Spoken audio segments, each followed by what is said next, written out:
Seattle is not a pizza city. Or at least, that's what I found when I first moved here.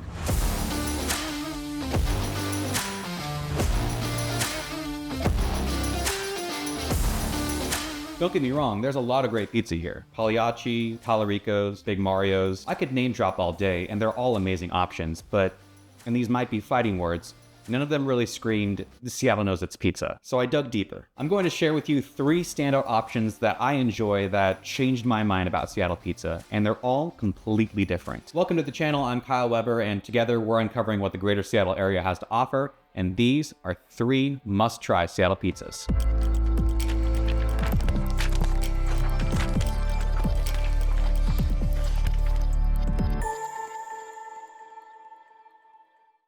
So, what makes a good pizza? Consistency. Love. Practice. It would have to be practice, yeah. Our first stop is hidden down Post Alley. Whether you're a local looking for a late night bite, or a tourist trying to capture that authentic Seattle vibe, Alibi Room has you covered.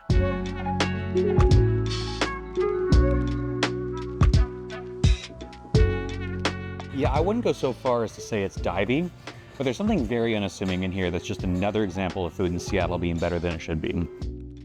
90 to 95% of our stuff is just made in-house. So we have simple ingredients, but a lot of them. Okay, so we've got your traditional pepperoni, and then my personal favorite, the truffle tray fungi. Yeah, hugely popular, and it's such a simple pizza. You know, it's mozzarella, 5 different mushrooms, and it's a truffle oil, and that's really it. It's a flatbread style pizza, so you get this thin, crispy crust right out of the oven. And because it's a scratch kitchen, everything in here tastes incredibly fresh. Okay, so I am a bit of a basic bitch. I like ranch with my pizza. If you're that person too, you're always on the hunt for that good ranch. Alibi Room has that ranch. Everyone, I think, that loves this place defines it in their own way. You know, it means something different to everyone. It's just kind of welcoming, you know, and I think that's why it's stuck with so many people. I imagine this is what old Seattle felt like before the boom. Haunty, unassuming, and tasty grub. You'll find it all at Alibi Room. Next stop, Belltown. Here, you'll find pizza that, until recently, had up to a 6-month waitlist. Okay, so the first time I heard about MOTO, a friend texted me in the middle of July last year saying, hey, what are you doing December 13th? Pizza night at my house. And I said, yeah, I'm in. Why are we planning this 6 months ahead of time? Because we're ordering from MOTO, they're sold out until then. It begs the question, how do you live up to the hype of a pizza that's been sold out for months? Century-old sourdough starter, scratch ingredients, and a crispy, caramelized, Detroit-inspired crust. I have an acronym that I use called FATS: flavor, appearance, taste, texture, and temperature. And I love like weaving all of those things into the pizza so it's a true food experience. And so you get cold, you get hot, you get crunchy, you get chewy, like all of those things I just love because it kind of tells a story. It's not the pizza you order on a lazy Monday night. It's the pizza you plan for. It's the pizza you share with your friends to laugh, taste, and enjoy. And yeah, it's that good.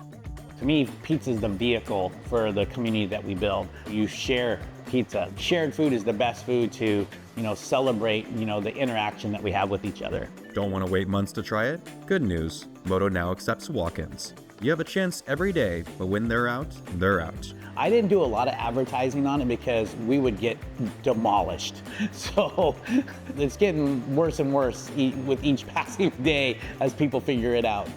Having launched in 2021, MOTO has quickly become a new Seattle staple. All it took was a man with a dream to share his pizza. I started this not having a clue what I was doing, no experience. I just kind of jumped and went for it. And I think anybody who feels that they want to try something, I highly encourage, go for it, because you won't be sorry that you tried, but you will be sorry if you didn't try. And then always be kind.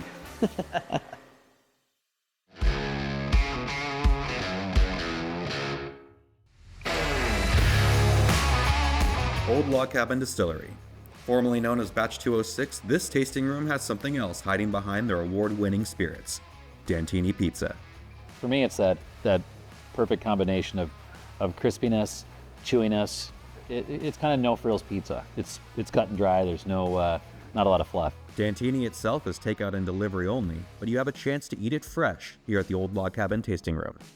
We want it to be more of, of a destination, of a place where you can go and say, hey, let's have pizza and a cocktail, then let's go to the brewery. We're kind of like a little nook where you can come and have fun. Locally crafted whiskey and delicious pizza, a winning combination. So they do a New York style pizza here, so it's a thin, crispy crust, yet still foldable. But the thing that makes Dantini really unique is the garlic confit that they put on top. You wouldn't think that you need roasted garlic smothered all over your pizza, but you do. It's just kind of like the pizza I like to eat and make, and just kind of got a little obsessed with finding a style and slowly perfecting it. Pepperoni garlic is always like a good classic go-to, So whether you live here in Seattle or you're just in town for a couple of days, come to Old Log Cabin, have some whiskey, drink some local spirits, have some phenomenal pizza, bring some board games or something, escape from the rain. This is the hangout spot. Support small business, buy local, and come down here and have a tasting of the Old Log Cabin whiskeys and other spirits that we make.